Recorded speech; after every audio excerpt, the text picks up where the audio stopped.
আসসালামু আলাইকুম। দুপুর ২টা বেজে ৫৫ মিনিট। আজ বৃহস্পতিবার।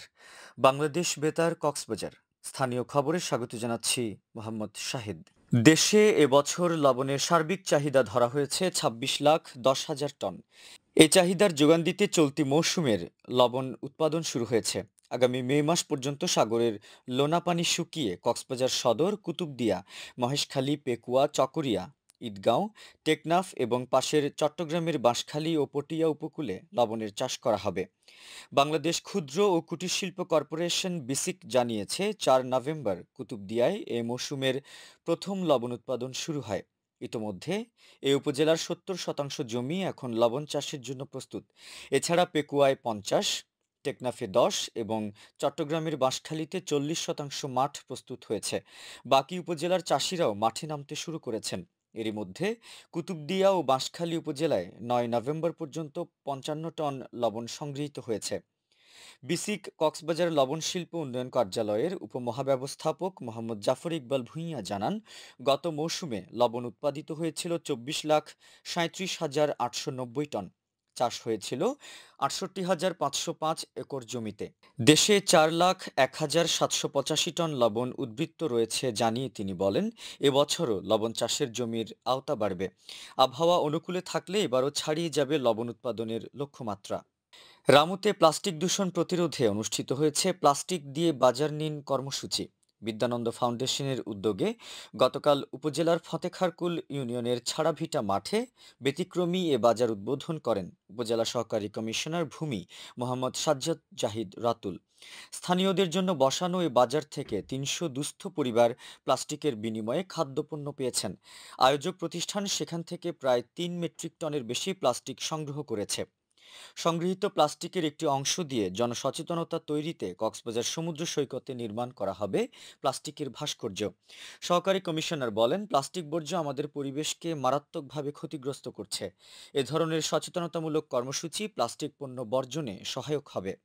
এদিকে ৭ নভেম্বর থেকে কক্সবাজার শহরের সুগন্ধা ও লাবণী পয়েন্টে ৪ মাসের জন্য জেলা প্রশাসন কক্সবাজার ও বিদ্যানন্দ ফাউন্ডেশন চালু করেছে প্লাস্টিক বিনিময় স্টোর, যেখানে পর্যটকরা ব্যবহৃত প্লাস্টিক জমা দিলেই পাচ্ছেন উপহার এবং প্রান্তিক জনগোষ্ঠী পাচ্ছেন নিত্য প্রয়োজনীয় পণ্য সামগ্রী।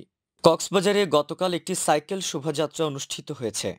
Coastal livelihood and environmental action network এবং Bangladesh working group on ecology and development যৌথভাবে শহরের কস্তুরাঘাট এলাকায় এর আয়োজন করে।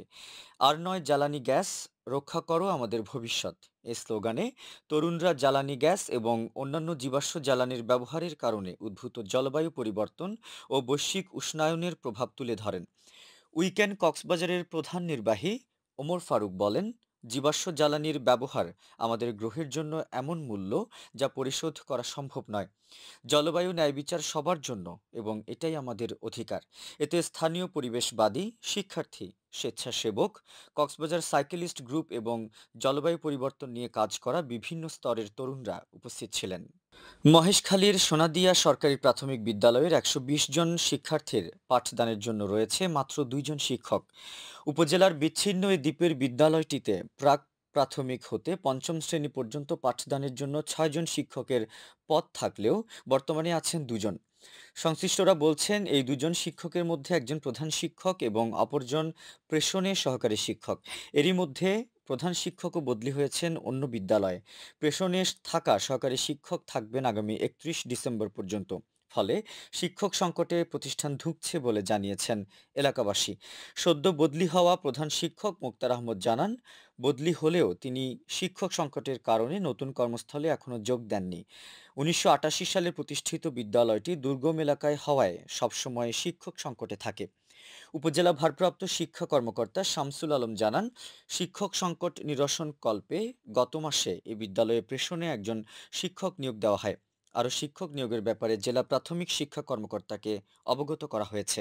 আবহাওয়া, আগামীকাল দুপুর ১২টা পর্যন্ত ২৪ ঘন্টার পূর্বাভাসে বলা হয়েছে, অস্থায়ীভাবে আংশিক মেঘলা আকাশ সহ আবহাওয়া প্রধানত শুষ্ক থাকতে পারে। কক্সবাজার সমুদ্র বন্দরের জন্য কোনো সংকেত নেই। আগামী ২৪ ঘন্টায় দিন ও রাতের তাপমাত্রা সামান্য হ্রাস পেতে পারে। আজ সূর্যাস্ত যাবে সন্ধ্যা ৫টা ১০ মিনিটে, আগামীকাল সূর্যোদয় হবে ভোর ৬টা ৪ মিনিটে। আজকের সর্বনিম্ন তাপমাত্রা ছিল ২৪ ডিগ্রি সেলসিয়াস এবং সর্বোচ্চ তাপমাত্রা ছিল ৩১.৮ ডিগ্রি সেলসিয়াস। এখন জানিয়ে দিচ্ছি বাঁকখালী নদীর মোহনা ও সংলগ্ন এলাকার সামুদ্রিক জোয়ার-ভাটার সময়সূচি। আজ জোয়ার শুরু হবে বিকেল ৩টা ৩১ মিনিটে, চলবে রাত ৯টা ২৫ মিনিট পর্যন্ত। ভাটা শুরু হবে রাত ৯টা ২৫ মিনিটে, চলবে রাত ৪টা ৬ মিনিট পর্যন্ত। পুনরায় জোয়ার শুরু হবে রাত ৪টা ৬ মিনিটে, চলবে আগামীকাল সকাল ৯টা ৩৭ মিনিট পর্যন্ত। সবশেষে পর্যটক বার্তা। পর্যটন নগরী কক্সবাজারে আগত ভ্রমণ পিয়াসুদের সাগরের পানিতে নামার পূর্বে সাবধানতা অবলম্বন করার জন্য অনুরোধ করা হচ্ছে। যারা সাঁতারে দক্ষ নন তাদের পানিতে বেশি দূর যাওয়া উচিত নয়।